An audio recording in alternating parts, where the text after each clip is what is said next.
Bueno, buenas tardes. Estamos ahora con esta actividad promovida por el sindicato, por ADEMU Montevideo, desde la Comisión de Formación y el Secretariado, en coordinación con la Federación Uruguaya de Magisterio.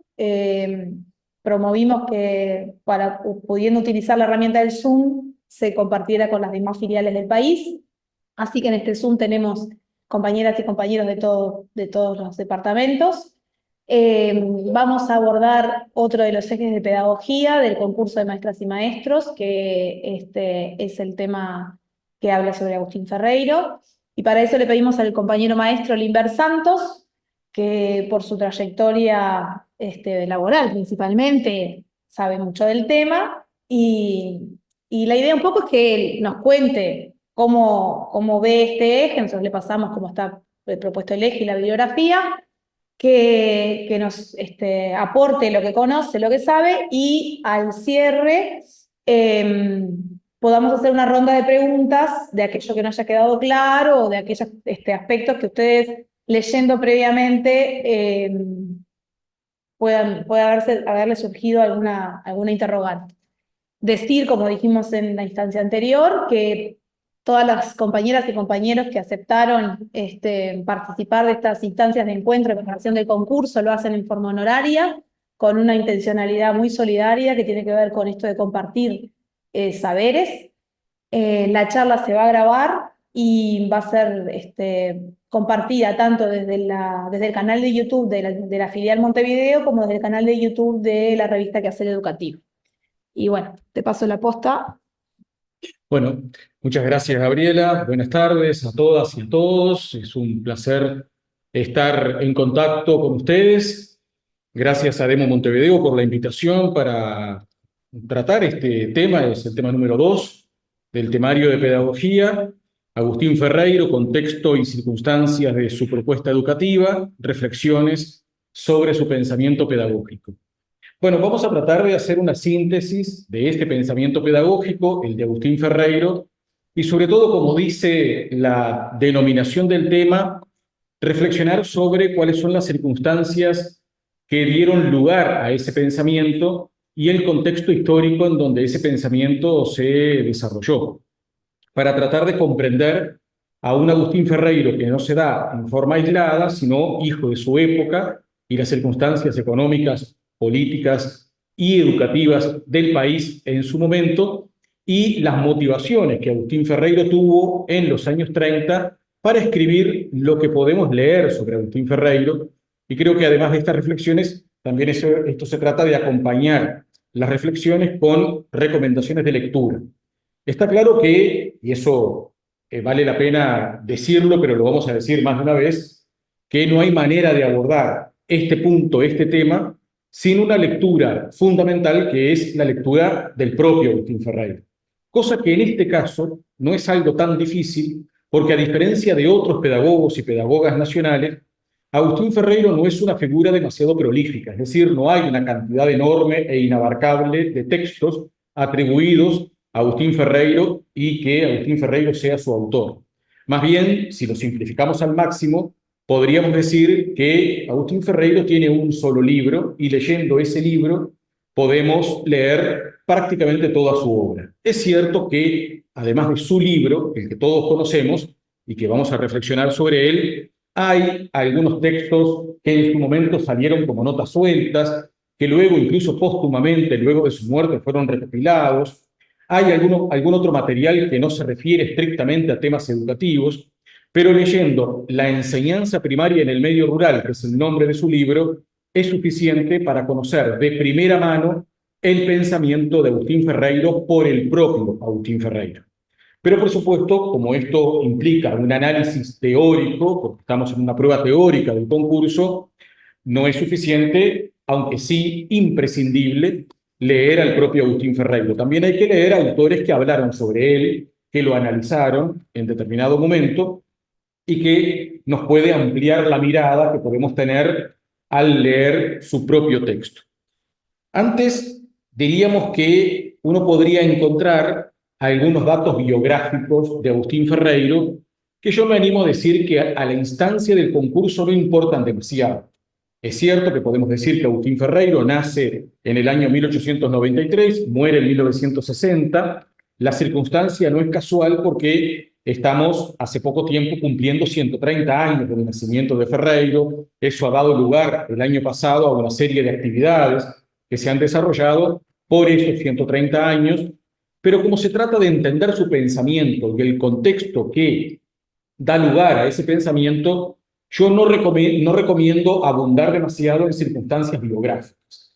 Es decir, dónde trabajó, en qué departamentos estuvo. Sí, podemos decir que trabajó en Montevideo, trabajó en Canelones, en La Valleja, en Soriano, en Durazno, circunstancia que es una circunstancia vital, pero nos interesa más porque siendo inspector en el departamento de Durazno es cuando termina publicando su libro, La enseñanza primaria en el medio rural, pero yo creo que a la hora de elegir prioridades en cuanto a dónde centrar el estudio de este tema, tiene que ver con esto de características de su pensamiento y cómo este pensamiento se ubica en un contexto histórico. Entonces, más allá de la figura de Agustín Ferreiro y lo que simbólicamente ha representado esa figura para la pedagogía nacional, en cuanto a esto del contexto y circunstancias de su propuesta educativa, habría que citar dos antecedentes inmediatos a el despliegue de su pensamiento teórico que se destaca en ese libro, La enseñanza primaria en el medio rural, y que básicamente podemos ubicarlos en dos lugares. Uno es el año 1933, que es el año donde en Montevideo se realiza un congreso de maestros, donde Agustín Ferreiro participa, y el segundo punto es el concurso de pedagogía de 1936, donde Agustín Ferreiro participa con un trabajo que luego termina publicando al año siguiente, en 1937, bajo la denominación La enseñanza primaria en el medio rural. Por lo tanto, ese libro, que es el que tenemos que leer de Agustín Ferreiro, es publicado por primera vez por el propio Agustín Ferreiro en Durazno en el año 1937, pero es escrito el año anterior, porque él lo escribe no para publicarlo, sino para presentarse a un concurso de pedagogía. No un concurso como el que ustedes están concursando, sino un concurso de ensayos pedagógicos que en la época se realizaba y se realizó por muchos años de forma intermitente. Ahora se ha vuelto, de hecho estamos ahora con un concurso que tiene como tema el tema de Agustín Ferreiro, organizado por la Dirección General de Educación Inicial y Primaria, que ahora se llama Concurso de Ciencias de la Educación. Pero es este tipo de concursos donde se llama a los maestros a escribir ensayos sobre determinados temas, y eso en el año 36 tiene mucha fuerza porque está en el tapete, por razones que ahora vamos a considerar, el tema de la escuela rural. Y ese concurso habla de la escuela rural y Agustín Ferreiro escribe sobre la escuela rural. O sea que el contexto de producción de Agustín Ferreiro lo podemos dividir en esos dos acontecimientos: el Congreso de Maestros de 1933 y el concurso de pedagogía de 1936. Vamos al primero de ellos, al primer acontecimiento que hay que analizar para entender el contexto y el propio pensamiento de Ferreiro.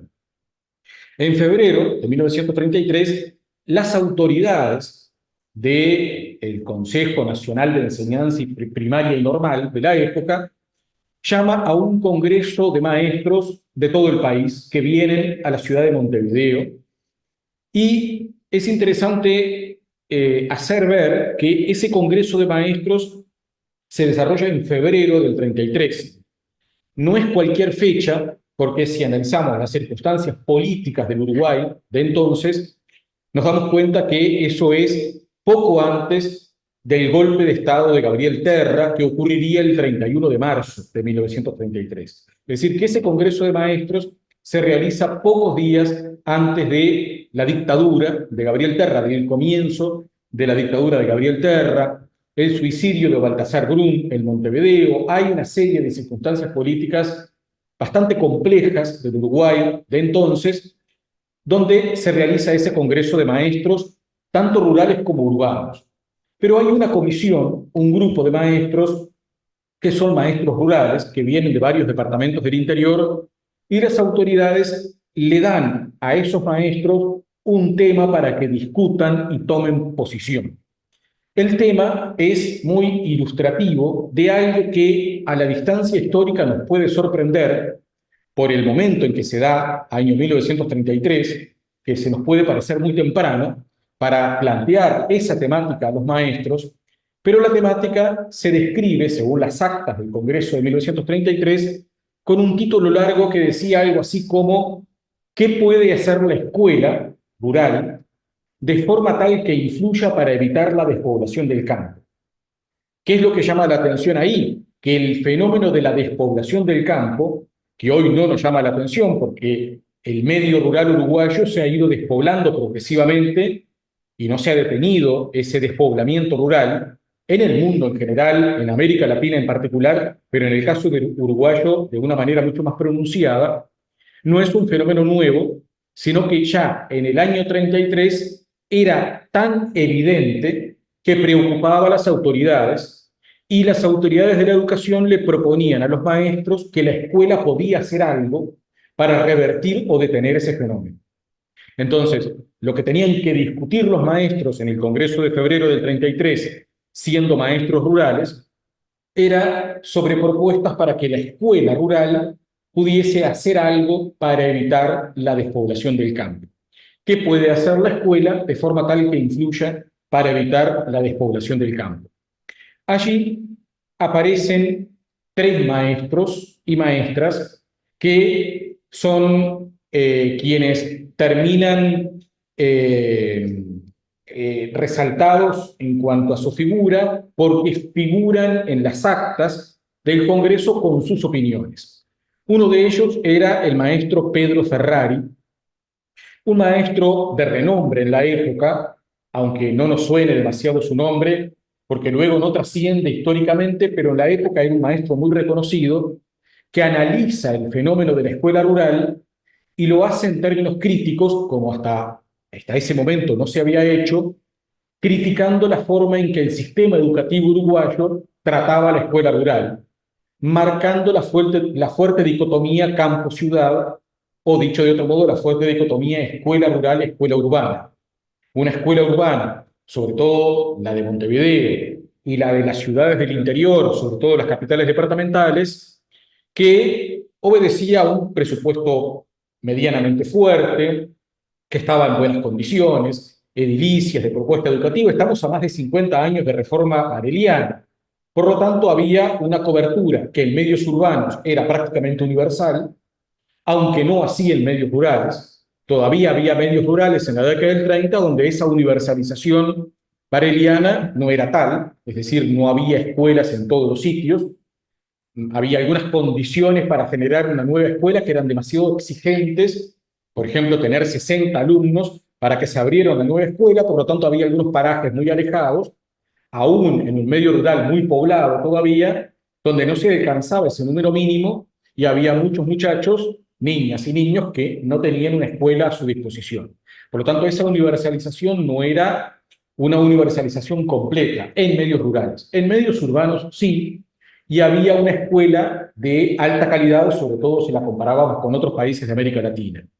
Pero Pedro Ferrari pone foco en una escuela rural que es una escuela rural muy venida a menos, muy desprotegida, y una escuela rural que él la describía como la casucha destartalada, que sirve como escuela, un rancho dentro del rancherío, un rancho más dentro del rancherío. Lo que describía Pedro Ferrari era la famosa escuela rancho, que quedaría, digamos, vigente por muchos años más todavía, donde la mayoría de las escuelas rurales eran eso, un rancho de terrón y paja, en unas condiciones materiales muy deficitarias muy extendida ese tipo de escuela en todo el territorio nacional.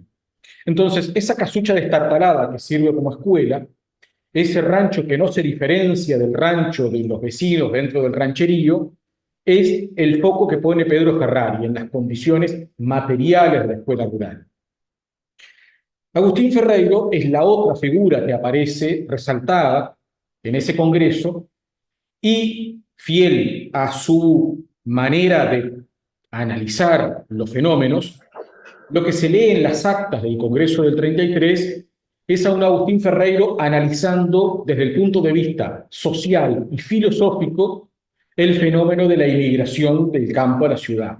Es decir, trata de analizar por qué la gente se va del campo, haciendo ver que no era un fenómeno estrictamente uruguayo, sino que eso ya sucedía en Europa, ya sucedía en distintas partes del mundo, por la atracción que ejercían los medios urbanos en cuanto a la industrialización, en cuanto a los faros de cultura, etcétera, y que él veía que Uruguay no tenía las condiciones o no se justificaba en el caso uruguayo por un tema de cómo estaba estructurada la sociedad, las distancias, el tamaño del país, etcétera, que ese fenómeno se diera también en Uruguay, pero sin embargo, también en Uruguay ese fenómeno se estaba dando.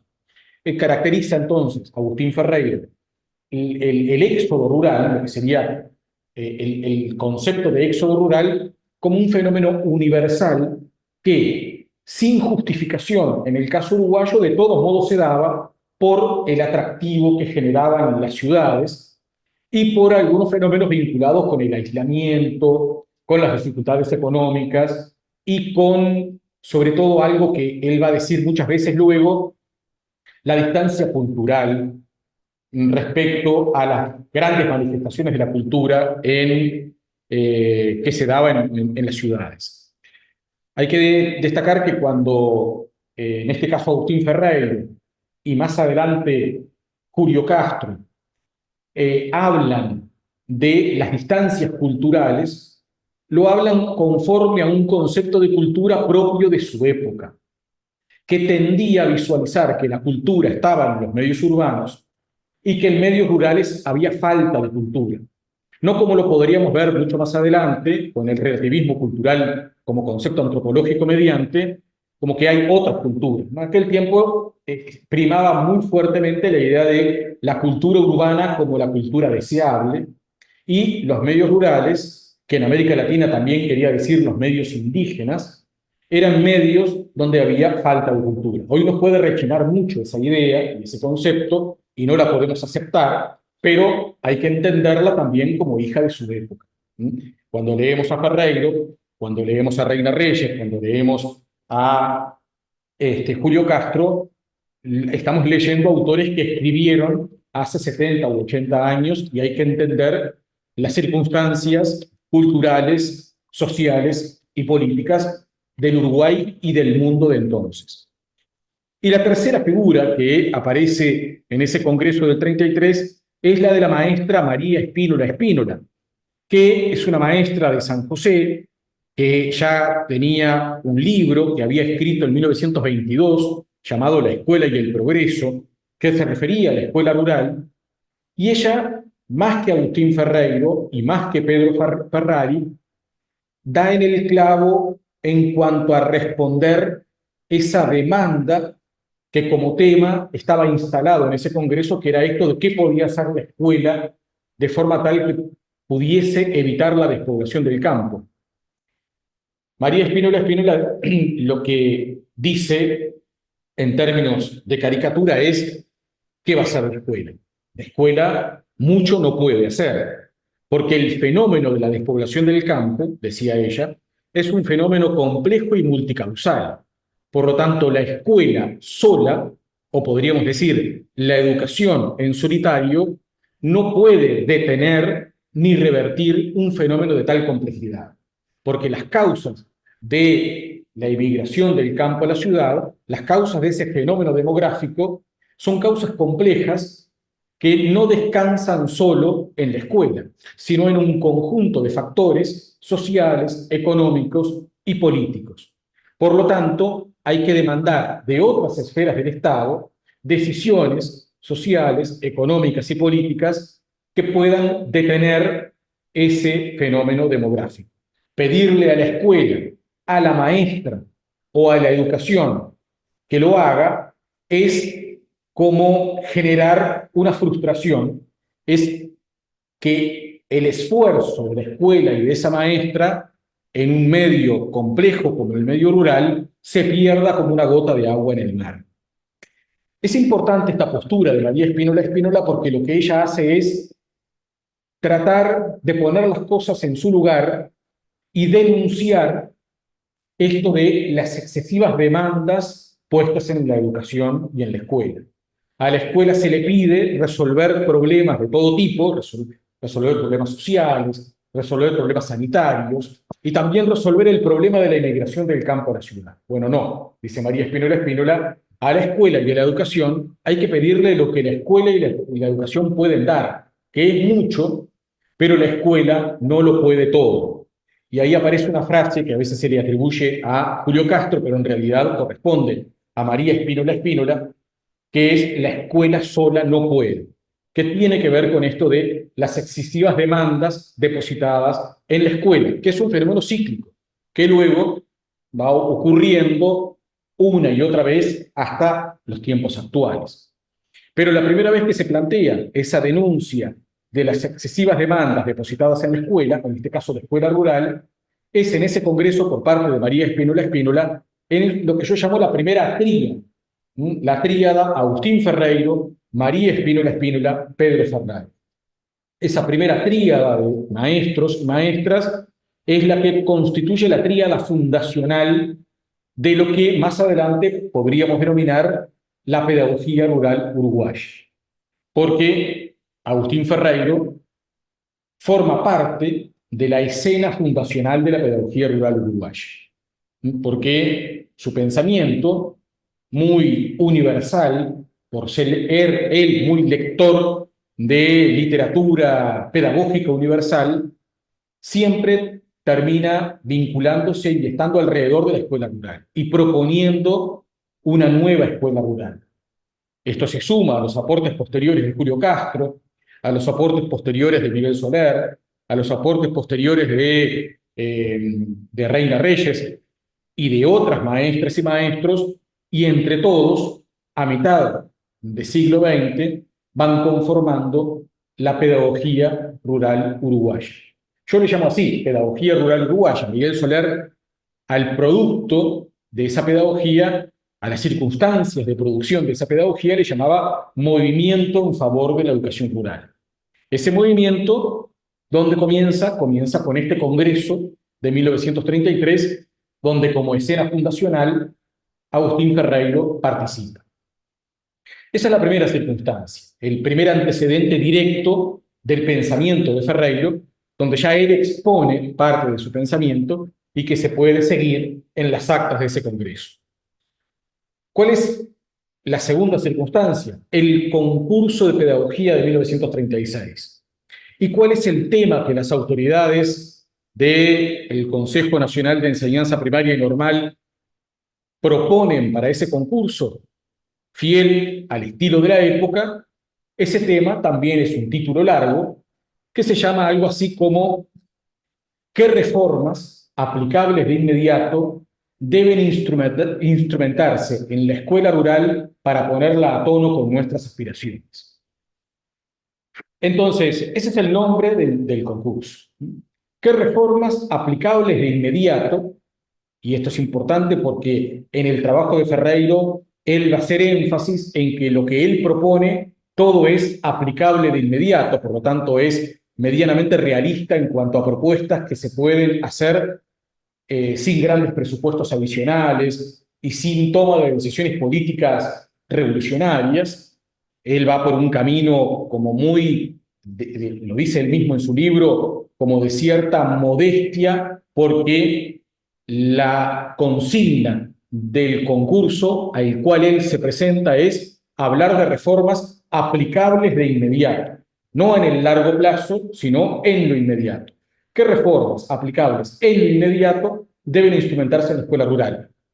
Para ponerla a tono con nuestras aspiraciones. Bueno, ¿por qué aparece ese tema en el concurso del 36? Una interpretación es porque de algún modo, aún en dictadura, esta dictadura de Gabriel Terra, que es una dictadura bastante particular, con sus propias características, el tema de la escuela rural, a partir del Congreso de 1933, queda sobrevolando en el aire con cierta preocupación entre algunas autoridades y los propios docentes, pero sobre todo en algunos sectores de la sociedad que desconocían los medios rurales y que tenían una imagen, como va a pasar durante mucho tiempo en nuestro país, excesivamente centrada en Montevideo y sus circunstancias. Entonces, o una mirada del medio rural demasiado idílica. La mirada del medio rural de la exposición del Prado, pero no la mirada del medio rural auténtica, o la mirada del medio rural desde el turismo o desde la visualización idílica, romántica y bucólica, es decir, el campo contado desde cierta literatura muy adornada, pero que no reflejaba las verdaderas circunstancias vitales de la gente que vivía en esos medios.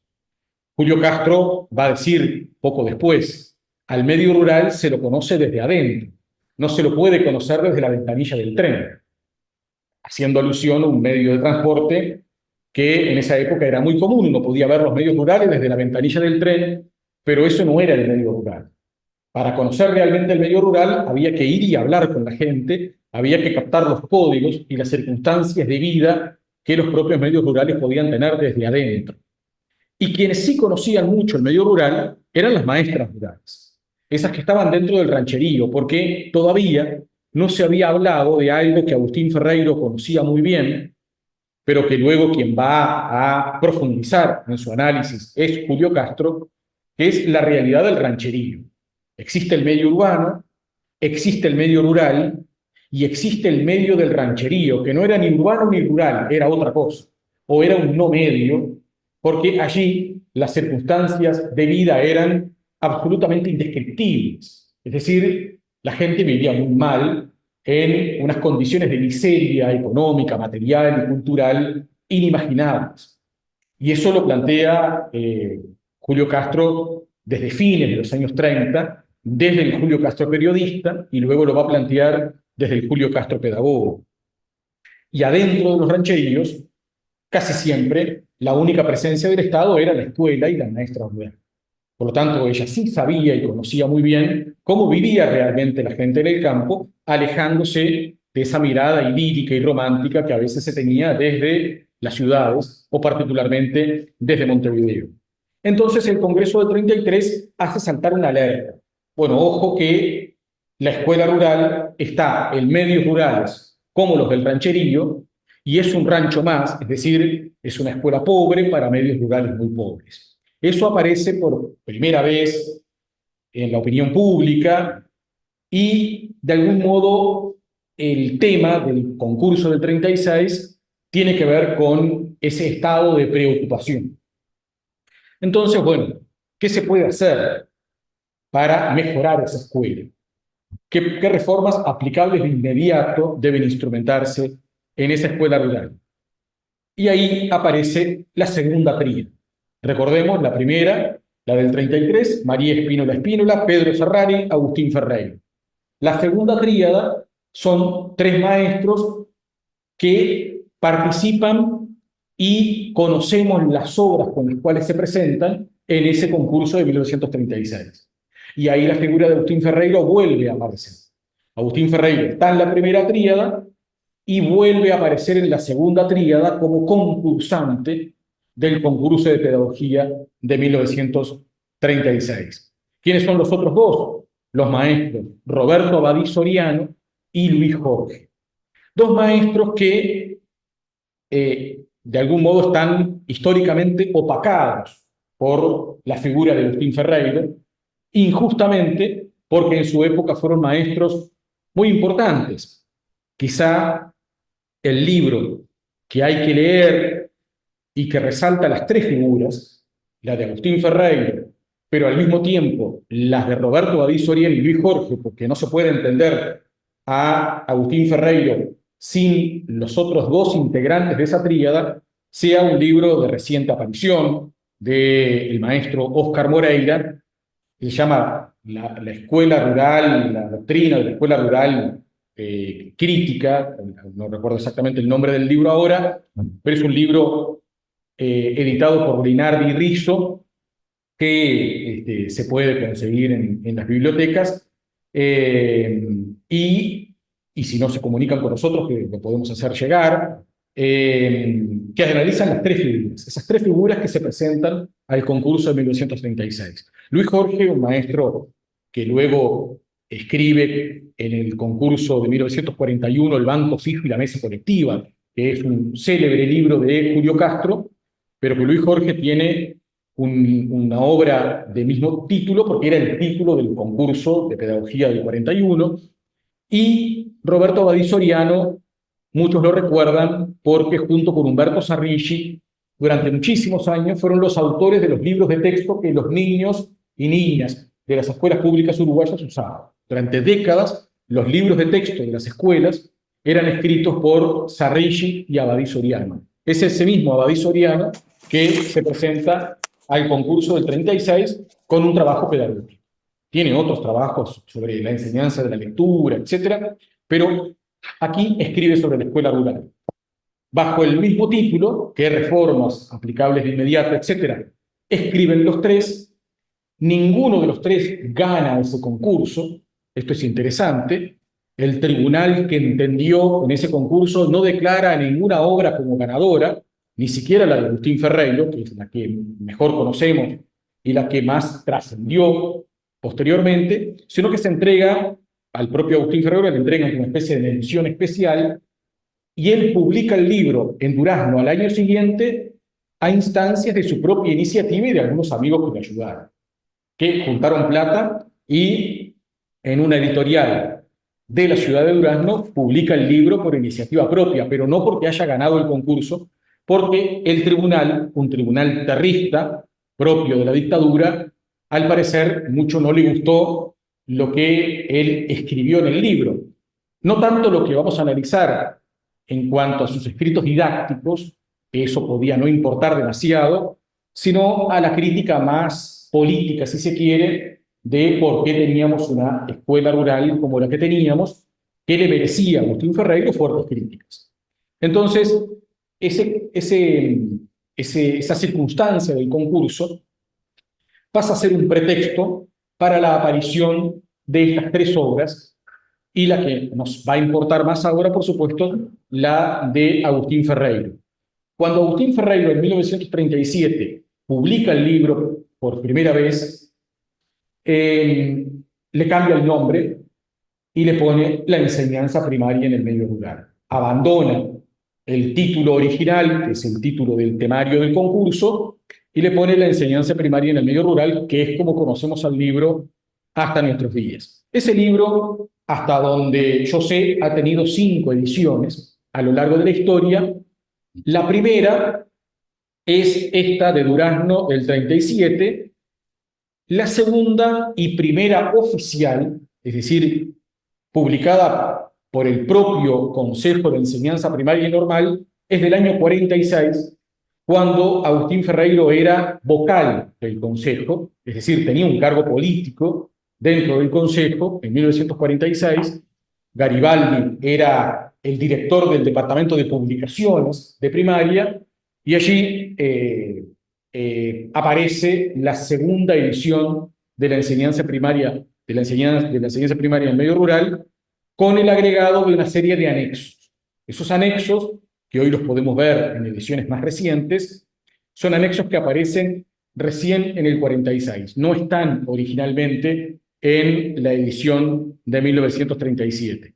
Los anexos son ideas muy prácticas, es un recetario dirigido a las maestras y a los maestros rurales sobre ejemplos de cómo abordar ciertos temas o ejemplos de actividades didácticas comunes y corrientes que, con los elementos naturales propios del contexto rural donde la escuela rural se encontraba, podía llevar adelante. Ideas prácticas.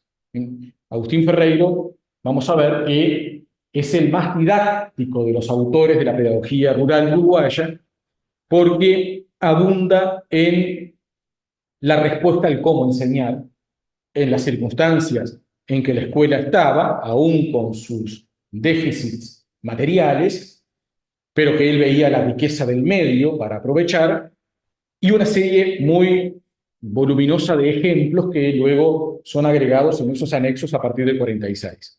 Luego hay ediciones en los años 60, alguna en el 70, y la última edición es una edición del año 2010 que publicamos a los 50 años de la muerte de Ferreiro, donde hay un prólogo que en este caso está escrito por mí, que analiza un poco esto mismo que estamos hoy viendo, las circunstancias, digamos, de escritura. Busquen la última edición del año 2010, que fue editada por ANEP y particularmente por la UTU, el Departamento de Publicaciones de la UTU y el Ministerio de Relaciones Exteriores, en una serie de publicaciones que en ese momento se hicieron.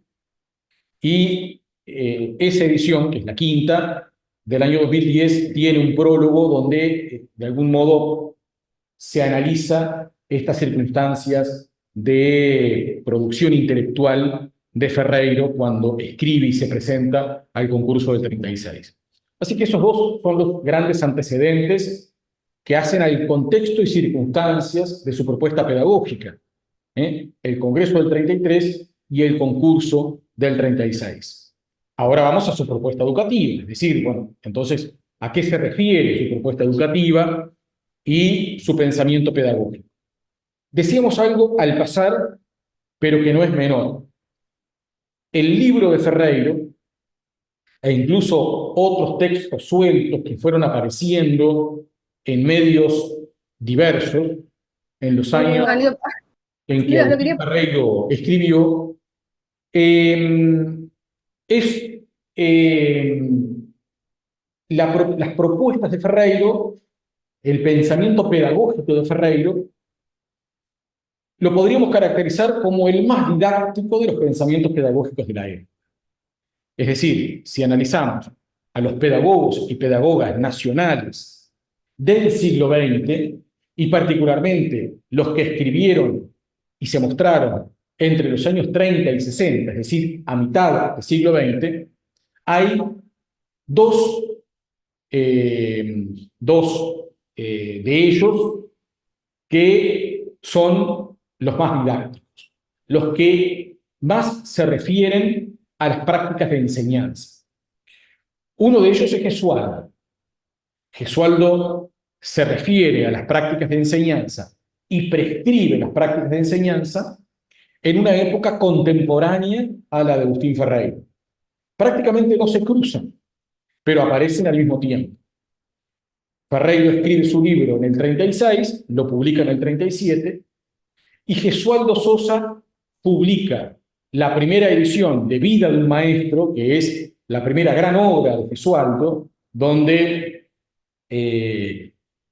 caracteriza y narra las circunstancias de la experiencia de la Escuela de Canteras del Riachuelo, desde su lugar y desde su postura, aun cuando la experiencia de Canteras del Riachuelo no le pertenecía, al menos totalmente, sino que le pertenecía a Cristina Serpa, pero como todo, siempre aquí se termina eclipsando la figura de una maestra fundamental, como la de Cristina Serpa, por un Gesualdo que escribe y prácticamente no se refiere a ella en ningún momento, pero lo que hace Gesualdo en su libro del 35, Vida de un Maestro, es prescribir prácticas de enseñanza a través de una novela. Es lo que yo llamo una prescripción de la enseñanza indirecta. ¿Cómo es la prescripción indirecta? Es decirle a los maestros o a las maestras cómo tienen que enseñar, mostrándose ellos. Es decir, vean lo que yo hago está bien, porque tiene estos y aquellos resultados, hagan esto. Es decir, hay una prescripción indirecta. No hay otra cosa en el libro de Gesualdo, Vida de un Maestro, que una prescripción de las prácticas de enseñanza, pero que no parece una prescripción, porque de hecho, desde el punto de vista textual, es un diario novelado.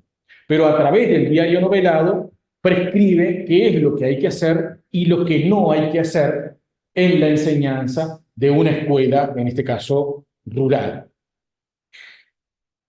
Agustín Ferreiro también prescribe prácticas de enseñanza, pero su prescripción es directa. Es una prescripción directa. En este caso, Agustín Ferreiro dice: maestro, maestra, deje de hacer tal cosa, haga esto otro. hay una prescripción directa, se dirige al interlocutor, que es la maestra rural, y le dice que deje de hacer ciertas prácticas rutinarias y repetitivas, mecánicas y aburridas, y haga esto otro, que es lo que en estos tiempos hay que hacer. Y pasa a describir qué es lo que hay o puede hacer la maestra en una escuela rural. Su prescripción didáctica es una prescripción de carácter directo, pero en los dos, tanto en Gesualdo como en Ferreiro, hay prescripción didáctica. Por eso son propuestas educativas, propuestas pedagógicas de tinte didáctico, mucho más que en Julio Castro, mucho más que en Soler, mucho más que en Reina Reyes. Estos autores son autores que al menos en esas facetas que estamos analizando son mucho más didácticos. Y por lo tanto la propuesta educativa y el pensamiento pedagógico de Agustín Ferreiro es un pensamiento muy didáctico. ¿De dónde viene la fuente de su didáctica? ¿Cuáles son las principales fuentes que Agustín Ferreiro muestra tener como bases para su pensamiento? Porque está claro que genera ideas que en nuestro ámbito parecen novedosas, pero si las analizamos en el universo de la pedagogía, parten de algún otro lugar. Por eso siempre uno, cuando analiza un autor como Agustín Ferreiro, para entender su pensamiento es bueno saber qué leían, qué estaba a su alcance. ¿Y qué podía leer Agustín Ferreiro cuando estudió magisterio en Montevideo, cuando dio sus primeros pasos como maestro en Montevideo, en Canelones, cuando fue inspector en Soriano, luego en Durazno? Es decir, ¿qué podía leer en la década del 20 y principios de la década del 30? Bueno, podía leer, obviamente, que muchas cosas, pero había algo que saturaba las conciencias en el Río de la Plata, que saturaba fuertemente, digamos, el ámbito de lo pedagógico y el deber ser pedagógico, que eran las ideas escolanovistas, la escuela nueva europea y norteamericana, y saturaba el ambiente pedagógico en el Río de la Plata porque llegaban muchas obras de los pedagogos europeos y norteamericanos escolanovistas, y porque además algunos órganos oficiales, como la Enciclopedia de la Educación y los Anales de Instrucción Pública, publicados por el propio Consejo de Enseñanza Primaria y Normal, traducían y publicaban obras de algunos autores que ya tenían renombre mundial y que al Río de la Plata llegaron de forma más o menos rápida, como Dewey, Kilpatrick, Montessori, Claperer, De Crowley, etc. Todos nombres muy conocidos que los hemos visto en algún momento cuando estudiamos pedagogía, porque conformaron esa corriente universal de la pedagogía llamada Escuela Nueva. Escuela Nueva en contraposición a lo que a partir del escolanovismo empezamos a llamar escuela tradicional. Y Agustín Ferreiro de algún modo traduce para el caso uruguayo, traduce en el sentido de interpreta para el caso uruguayo y particularmente para la escuela rural, esa contraposición entre la vieja escuela, ahora llamada tradicional, con una connotación negativa, pero que en la época no tenía sentido llamarle tradicional a algo que era lo existente en ese momento, el término tradicional es posterior, y la nueva escuela, la escuela activa, también llamada escuela activa, la nueva escuela que habían surgido de una serie de experiencias diversas, muy distintas entre sí, en Europa, sobre todo, pero que luego se terminó conglomerando en torno a la corriente de escuelas nuevas, que luego se fue singularizando, lo que era un plural al principio, múltiples y variadas escuelas nuevas, múltiples propuestas escolanovistas, luego se fueron singularizando en la escuela nueva como si fuera una misma cosa. Entonces, claro, cuando se singulariza, se reduce eso a una serie de principios que ya en los años 30, desde Buenos Aires, y mucho más en los 40, Lorenzo Luz Uriaga, español que termina emigrando al Río de la Plata, a través de la editorial Losada, va a publicar la serie, la biblioteca completa de la escuela nueva, escuela activa europea y norteamericana. Es decir, podemos hasta el día de hoy leer la mayor parte de los autores escolanovistas a partir de aquellas obras en Buenos Aires publicadas por Losada con Lorenzo Luzuriaga, que sintetizaba la escuela nueva en una serie de principios. Por ejemplo, el principio de actividad. Hay que enseñar a través de actividad, de acciones, porque se aprende haciendo. O el principio de vitalidad. Hay que enseñar conforme a principios de la naturaleza y de acuerdo a lo que la naturaleza brinda. O el principio de la escuela del movimiento, o la problematización. Bueno, muchos de esos principios, en el lugar donde era más cómodo llevarlo adelante, por el contacto con la naturaleza, por la idea de los cuerpos y el movimiento en un ámbito más abierto y libre, era la escuela rural. No en vano, muchas experiencias escolanovistas en Europa no se desarrollaron en el medio de las grandes ciudades. Las experiencias primeras escolanovistas en Bélgica, en Italia, en Francia, se desarrollaron en medios alejados de las grandes ciudades, en pequeñas poblaciones o directamente en medios rurales. Entonces, no era demasiado difícil para un autor, un lector, muy lector, como Agustín Ferreiro, poder visualizar esas ideas escolanovistas en una escuela rural que, aunque muy deficitaria en lo material, como él mismo señala en el libro, tenía una riqueza contextual vinculada con lo social, con lo cultural, con lo natural, que la escuela podía meter adentro y hacer formar parte de su propuesta educativa. Entonces, no se puede desconocer que hay una conexión directa entre la propuesta de Agustín Ferreiro y el escolanovismo, porque los principios de la escuela nueva los vemos en Agustín Ferreiro. Cuando Agustín Ferreiro dice: deje, maestra, de hacer interminables planes a los niños que están horas sin moverse, sentados en sus bancas, repitiendo o realizando actividades mecánicas, aburridas y tediosas, queriendo todo el tiempo escapar de esa situación. Deje de hacer eso que de nada sirve y saque a los muchachos y llévelos al monte, a la colina, al arroyo, a la cañada, hágales ver con sus cuerpos, con su mirada, con sus movimientos, directamente los fenómenos que ellos tienen a su alrededor, y de esa manera obtendrá mejores y más aprendizajes. Que cuando Agustín Ferreiro invita a abandonar ciertas prácticas que tienen que ver con esto de las acciones puramente mecánicas, para sustituirlas por acciones más abiertas, integradoras y vinculadas con el contexto, está abogando por los principios de vitalidad, de actividad, de cuestión colectivista, que luego más adelante, en 1941, Julio Castro lo va a describir muy bien en el libro que ya comentamos, que ya nombramos, El banco fijo y la mesa colectiva. Pasar del banco fijo como metáfora de la escuela tradicional a la mesa colectiva como metáfora de la escuela nueva, donde nos vemos la cara y trabajamos con el otro. Claro que es una metáfora a través del mobiliario, que Julio Castro lo que hace es describir las dos corrientes, la que queremos superar y la que queremos adoptar.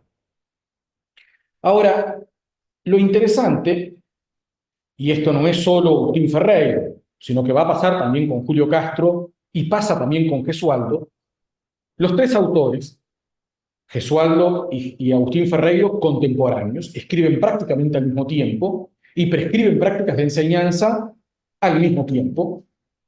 Julio Castro es un poco posterior y ya no le va a interesar tanto prescribir prácticas de enseñanza, le va a interesar más analizar desde un punto de vista político, social y pedagógico la escuela rural, pero, sin embargo, cuando los tres, de distintas maneras, directa o indirectamente, se refieren a la escuela nueva, al escolanovismo, no adoptan esa corriente sin más, ni se afilian ciegamente a ella.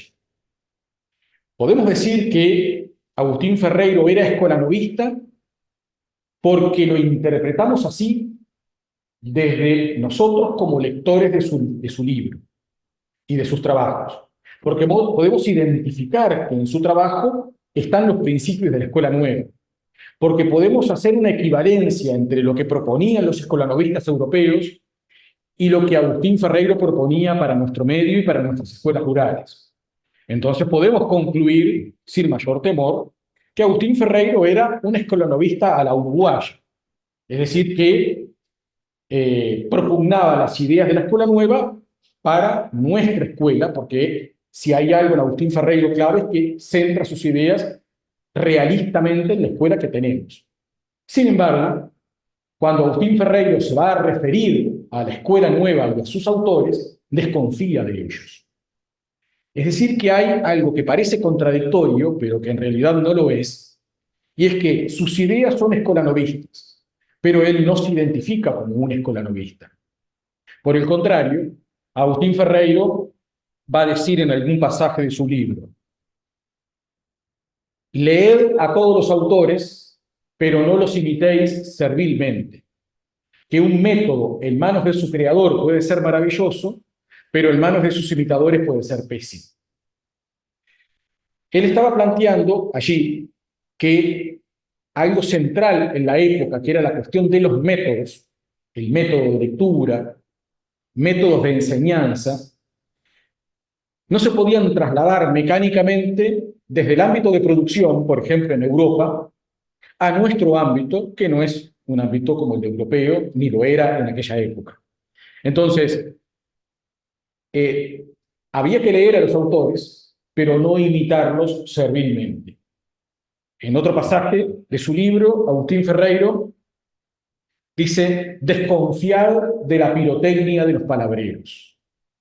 ¿Quiénes eran los palabreros? Los palabreros eran los escolanovistas. Era de Broglie, era Montessori, eran Claperet. Él le llama palabreros, en tanto los identificaba como unos pedagogos que aportaban desde un ámbito que no era el nuestro. Entonces, ¿a qué invitaba Agustín Ferreiro? A que la verdad no había que buscarla en el contexto europeo. Es decir, la verdad, lo que él llamaba la verdad pedagógica, no había que buscarla en los autores europeos que podíamos leer. Él le dice a las maestras y maestros: la verdad está en ustedes mismos. Será simple, pero es nuestra. Entonces, lo que hay, pero eso tiene que ver con un estilo también, una postura y un estilo de escritura de parte de Ferreiro, es una actitud muy respetuosa respecto a la maestra rural.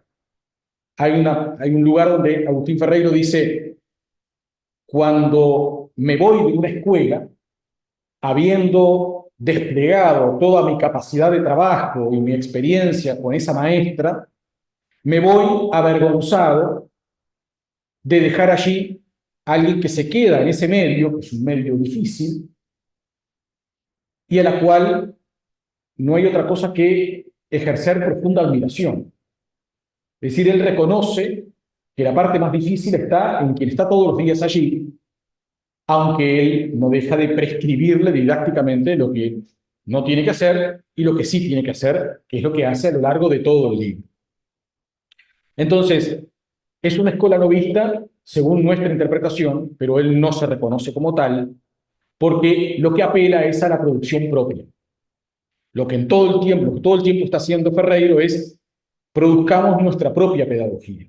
Por eso es que podemos identificar a Agustín Ferreiro como uno de los que constituye la escena fundacional de la pedagogía rural uruguaya.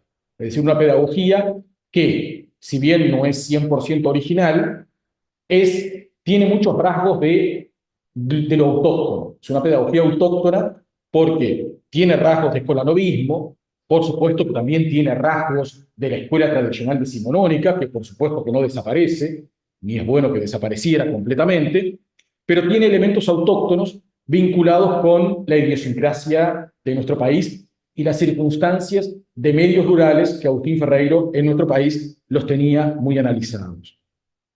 Otro elemento de su pensamiento pedagógico vinculado con lo didáctico es respecto a dos conceptos que se nos antojan en estos tiempos, si nos distraemos, recientes. Son conceptos actuales o de los últimos años. Sin embargo, Ferreiro, en el año 1936, hace casi 90 años, los planteaba como si nada. Uno es el concepto de problematización. Y ahí no hay que extrapolar ninguna, lo que llamaba, lo decía con otras palabras, no, le llamaba problematización. Aunque la didáctica de la problematización va a ser muy posterior, él, por muchos pasajes de su libro, cuando prescribe las prácticas de enseñanza, no habla de otra cosa que de la problematización. Hay que enseñar a través de problemas. Y lo otro es la contextualización, que él no le llama exactamente así, pero tiene que ver con esto de la enseñanza situada, por citar un término de Reina Reyes, un poco posterior. Esto de la enseñanza situada en el contexto histórico, social y cultural donde estamos. Esto que Julio Castro decía, no podemos ir a enseñar en la escuela rural conociendo el medio desde la ventanilla del tren. Si tenemos que enseñar de manera situada, tenemos que aprender a situarnos y sobre todo escuchar, ver, aprender de ese medio y de sus circunstancias culturales y sus saberes.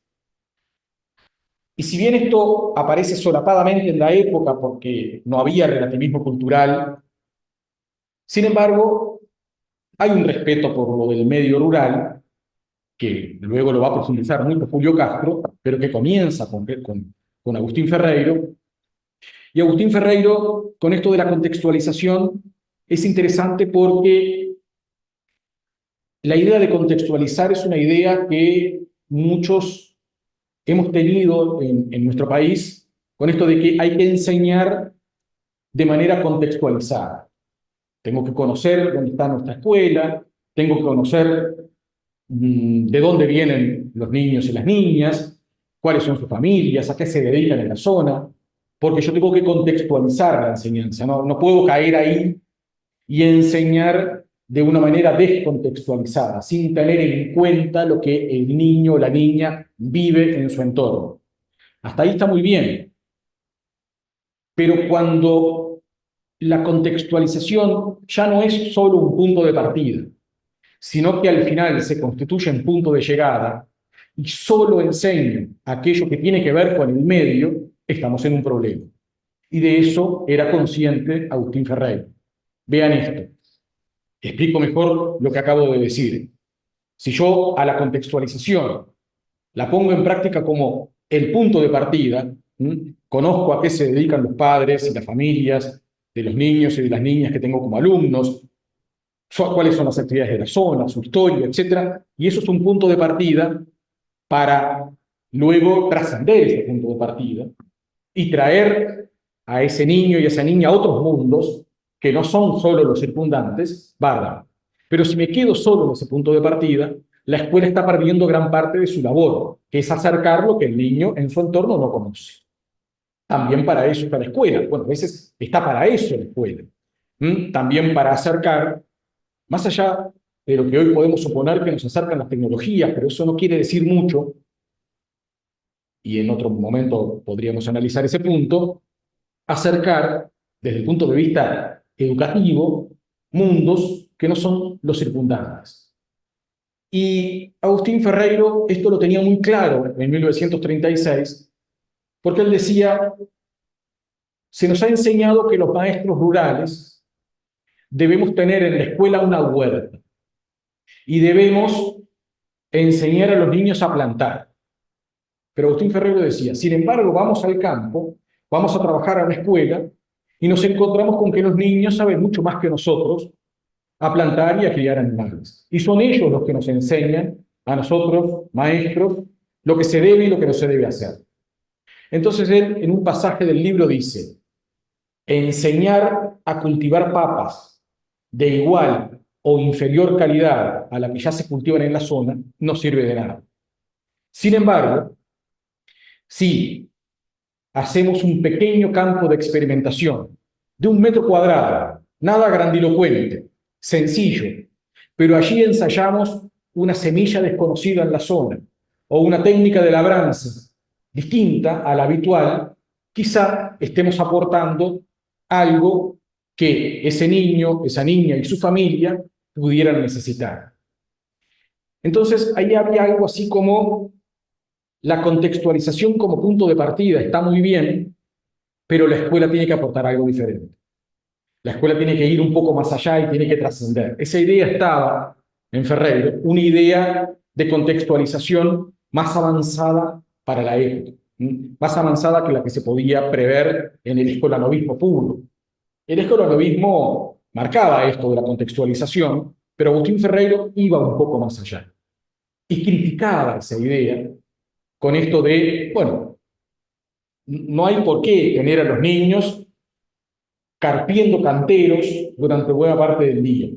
Después tenemos a los padres diciendo, yo no, los padres de la época, ¿no? Agustín Ferreiro, yo no mando a mi hijo a la escuela a que esté carpiendo, demasiado tiene con las cosas que yo le hago hacer acá en casa. Y Agustín Ferreiro decía, tiene razón, esos padres tienen razón. ¿Por qué tenemos que hacerle hacer un trabajo que además, en la época, ya el niño en la casa tenía que hacer?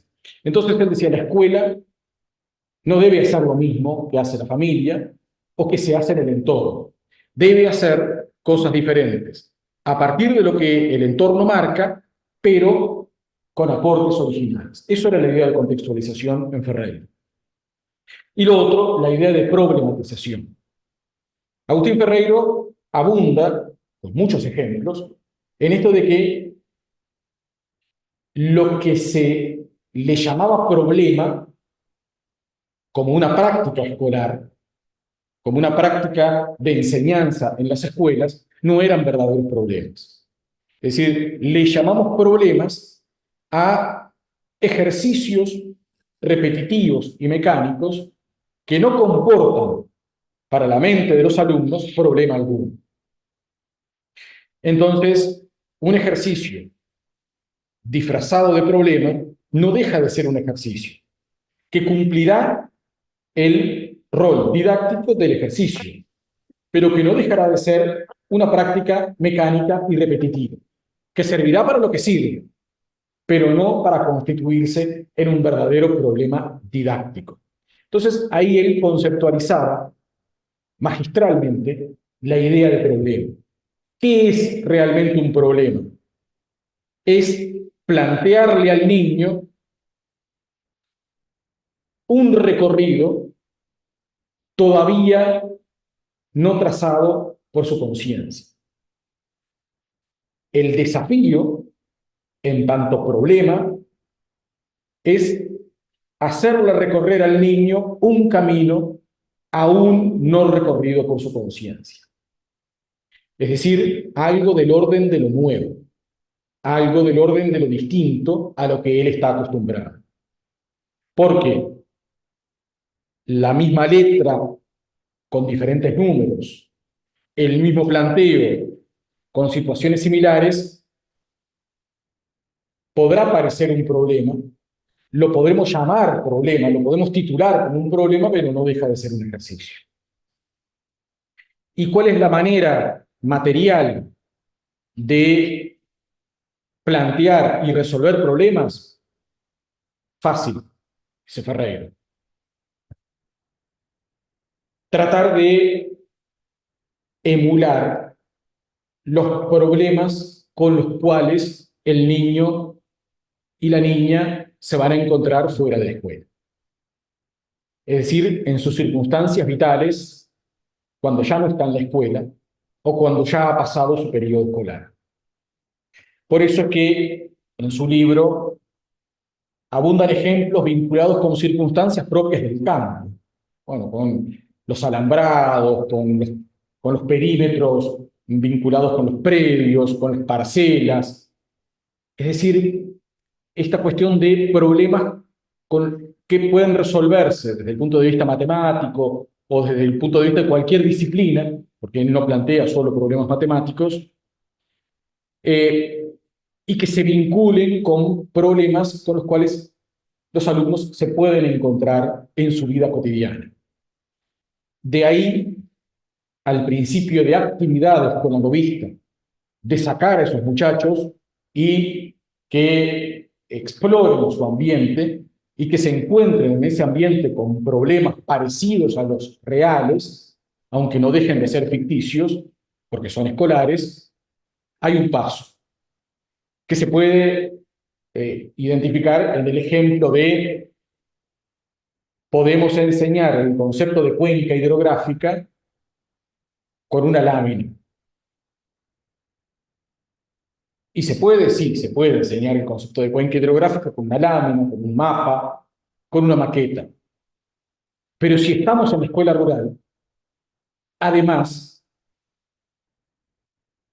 y como punto de partida, podemos invitar a nuestros alumnos a ir a la colina que hay cerca de la escuela y allí observar cómo en la parte más alta de la colina, en la cumbre, cuando llueve, el agua va hacia una pendiente o hacia la otra, y la colina oficia como divisoria de aguas, que es lo que hacen las cuchillas, y así se llaman cuchillas porque cortan el agua hacia un lado y hacia el otro, y esas son las nacientes de las cuencas hidrográficas. Entonces, cuando el niño vea a esa colina en donde pueda visualizar claramente que cuando llueve, allí hay riachuelos que corren hacia un lado y hacia otro, que luego forman cañadas y que luego van a los arroyos y a los ríos. Podremos ir luego al mapa y terminar de visualizar de manera abstracta aquello que comenzó de manera muy concreta. Vemos lo que podemos tocar y luego vemos lo que no podemos tocar. La cuenca en su conjunto la tenemos que abstraer, la tenemos que visualizar en una representación. Pero podemos observar rasgos de la cuenca, mínimos pero tangibles. Esa es la cuestión didáctica en Ferreiro de manejar la representación y la realidad tanto como se pueda, no negando también este fenómeno de la representación. Otro ejemplo de la problematización es un ejemplo que tiene que ver con la geometría y con la enseñanza de las matemáticas, que como buena parte de su estilo en su libro, él va como enumerando ejemplos de cosas que él ha visto en algún momento, ¿no? Entonces él dice, bueno, yo estuve en un momento en una escuela y vi esto, y vean lo que allí sucedió y propongo esto otro. Entonces él decía, bueno, le enseñamos a los niños en la escuela algunos conceptos de geometría.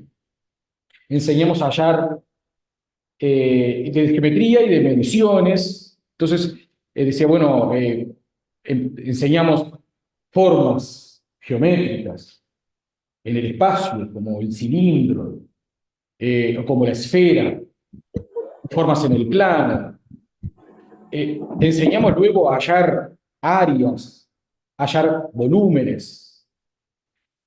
Pero si eso no lo incorporamos luego a la resolución de problemas reales, ahí hay dificultades.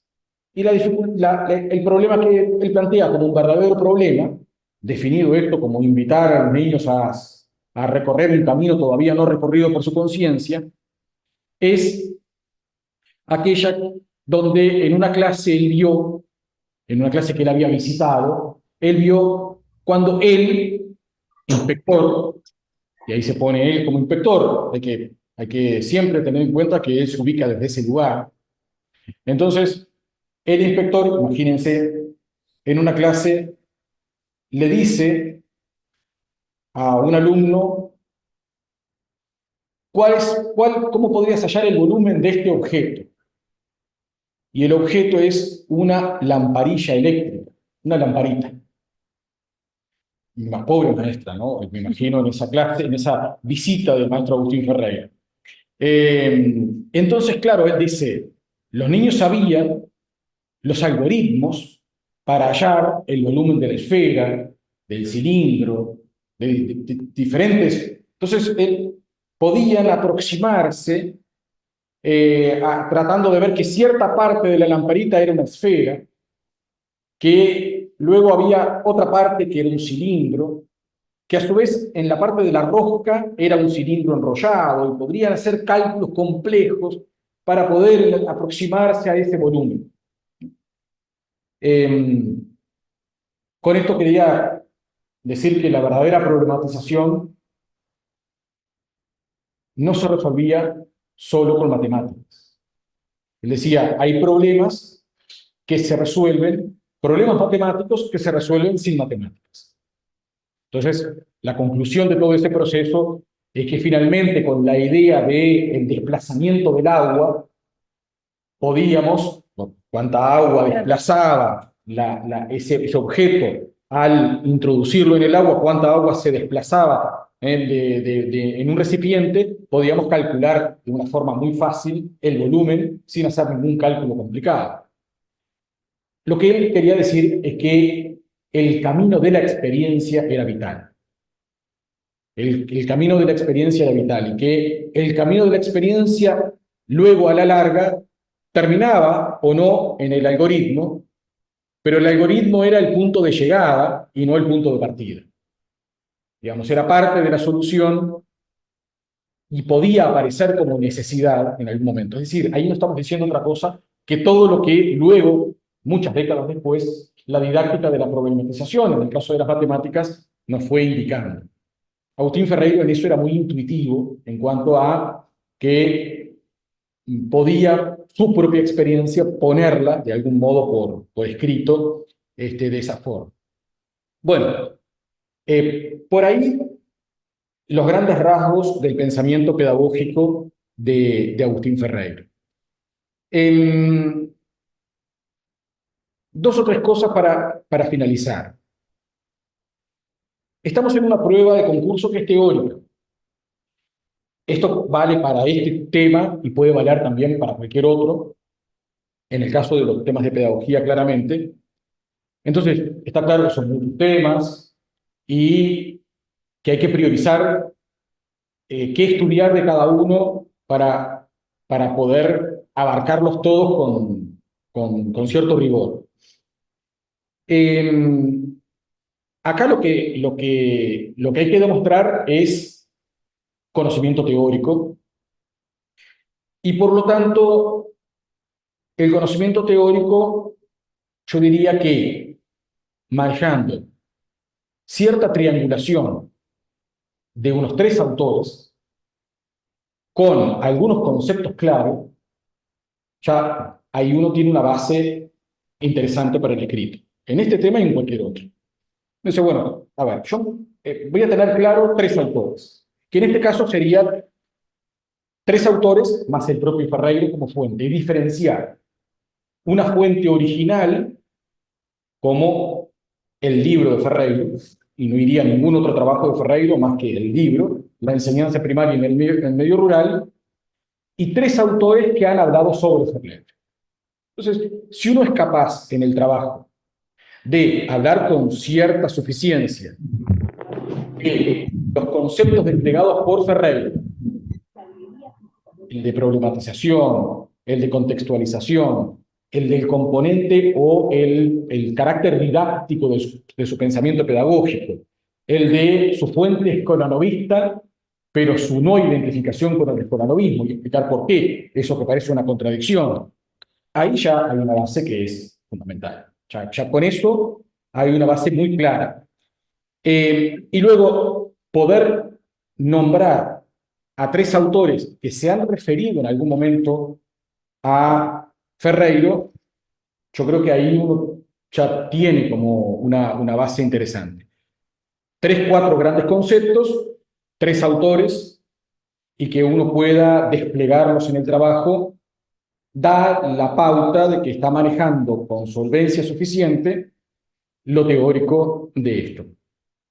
No cayendo en una mera descripción, o sea, referirse demasiado a datos biográficos de Ferreiro no aporta demasiado, y esto resta mucho, digamos, para ir a lo central. Yo creo que en un texto de este tipo hay que ir directamente al grano, una introducción de 2, 3, 4 renglones, y ya de ir de lleno a esos conceptos fundamentales y a los autores. Y después, yo creo que tampoco son demasiados los trabajos que hay sobre Ferreiro. Libros fundamentales que habría que nombrar, más allá de si uno los lee todo o lee una parte, pero nombrar y decir, bueno, ¿a qué se refieren? El libro de Alfredo Gadino, Dana Sosa, que es la hija de Gesualdo, Nancy Carvajal, Agustín Ferreiro, Tradición y Pensamiento de un educador uruguayo, es un libro de editorial Melga, 1993, apareció a los 100 años del nacimiento de Ferreiro. Ese es un libro que, como no hay muchos libros sobre Ferreiro, ese es como imprescindible. Yo no recomendaría leer todo el libro, ni siquiera leer demasiado de ese libro, porque es un análisis como muy fino, demasiado exhaustivo para lo que se puede hacer para estudiar para este concurso, pero sí saber que, y decirlo en el trabajo, si este tema sale, que allí Sosa, Carvajal, Gadino, en este libro, Agustín Ferreiro de 1993, hacen un exhaustivo análisis de los componentes didácticos de las distintas disciplinas abordadas por Ferreiro. Las matemáticas, el lenguaje, las ciencias sociales. Es decir, que disciplina por disciplina, de las que aborda Ferreiro en su libro, aquí hay un análisis exhaustivo de sus ideas didácticas, que es el análisis que se puede hacer de Ferreiro. Otros libros. Bueno, creo que la quinta edición es el libro de Ferreiro, pero pueden leer el prólogo, que es como una introducción, que les puede servir porque es una síntesis. No es que valga demasiado, pero es una síntesis que escribimos allí de esto que hoy hemos ido comentando.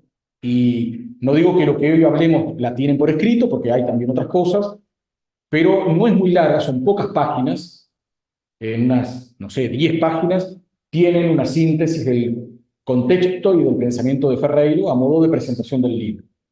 Consiguiendo esa quinta edición, tienen el libro de Ferreiro y tienen el prólogo, tienen todo, digamos, ahí. Y me parece que eso es el otro trabajo que podrían tener a mano. Y después, cualquier trabajo de Soler, cualquiera no, 2 o 3 trabajos de Soler, pero uno de ellos ya es suficiente para también enmarcar el contexto de Ferreiro en lo pedagógico. Puede ser el capítulo 1 del libro 2 décadas en la historia de la escuela uruguaya, que es un libro del año 87, pero la cooperativa magisterial lo volvió a editar en 2014. Por lo tanto, hay ediciones nuevas de 2 décadas en la historia de la escuela uruguaya. Es un libro compilado por varios autores, pero el capítulo 1 está escrito por Miguel Soler y es el capítulo que describe el movimiento en favor de la educación rural. No es que Soler se refiera demasiado a Agustín Ferreiro, pero él marca a Agustín Ferreiro en el contexto de producción pedagógica. En el mismo sentido, con un texto parecido, es el capítulo dedicado a Uruguay del libro editado por la FUN y el Instituto del Tercer Mundo en el año 1996, que se llama Educación y Vida Rural en América Latina. Miguel Soler, Educación y Vida Rural en América Latina. Ese libro habla de América Latina, hay que ir al capítulo Uruguay, y dentro del capítulo uruguayo también hay una síntesis del movimiento en favor de la escuela rural, lo que ya llamamos la conformación de la pedagogía rural uruguaya. Y allí podemos ver cómo Soler ubica a Ferreiro en ese contexto de producción pedagógica de los años 30 y 40.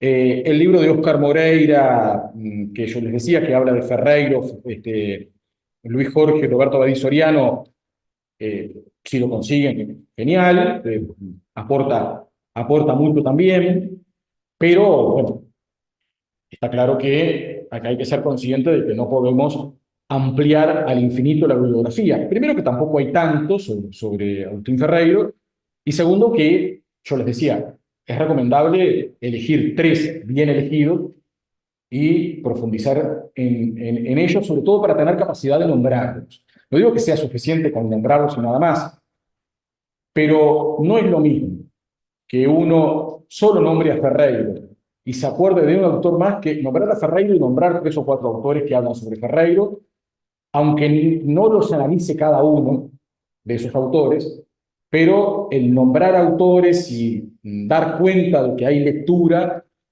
le da como una consistencia teórica al trabajo, que es lo que se busca en esto, mucho mayor. Entonces ahí también hay algunas estrategias que uno puede aplicar.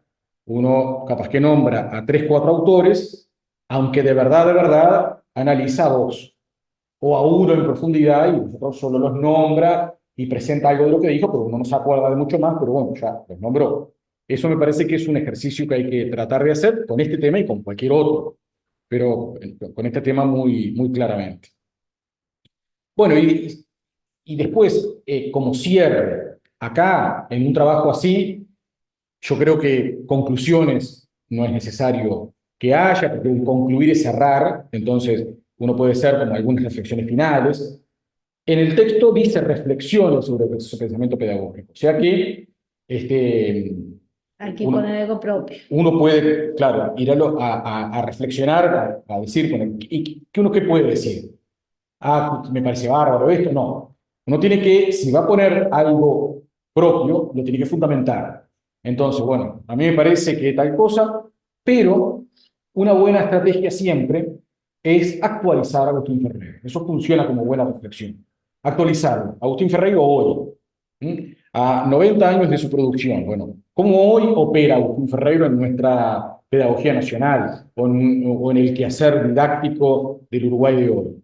Entonces, sin arriesgar demasiado, pero sí dar cuenta de que algunos de estos conceptos, que fuimos desplegando y otros que ustedes puedan encontrar, hoy son vigentes porque hoy más que nunca, es decir, no creo que sea buena cosa decir, ser condescendiente al máximo y decir, hoy Agustín Ferreiro está plenamente vigente, no, a ver, está vigente de forma relativa, porque escribió para un mundo muy distinto al actual y en el marco de unas circunstancias históricas, un Uruguay, una sociedad muy diferente a la nuestra. Por lo tanto, nosotros lo hacemos vigente haciéndole interpretaciones nuevas y adaptaciones a las circunstancias actuales. Entonces, desde ese lugar, sí, está tan vigente como queramos, haciendo lecturas desde el hoy. Hay que ser cauto con eso. No. Y me parece que todo lo que se pueda decir con esos cuidados de la actualidad del pensamiento de Ferreiro es válido como reflexión. Y se puede también finalizar el trabajo, digamos, dejando abierto eso de las reflexiones que hoy nos merece un Agustín Ferreiro en cuanto a cómo puede hoy funcionar y sernos útil, porque representa la pedagogía nacional y porque además, por la calidad de su texto y de sus aportes en la época, hoy nos resulta de utilidad para interpretar lo que hoy nos sucede, que no es lo mismo que lo que sucedía en la época de Ferreira. Eso puede funcionar como reflexiones sobre su pensamiento pedagógico, para que no sea solo descriptivo. Acá hay tres cuestiones: la descripción del pensamiento de Ferreiro, el análisis, que se logra triangulando autores, y las reflexiones. Son tres movimientos intelectuales distintos. La descripción, bueno, Ferreiro dijo esto, eso vale, pero no puede ser solo descripción.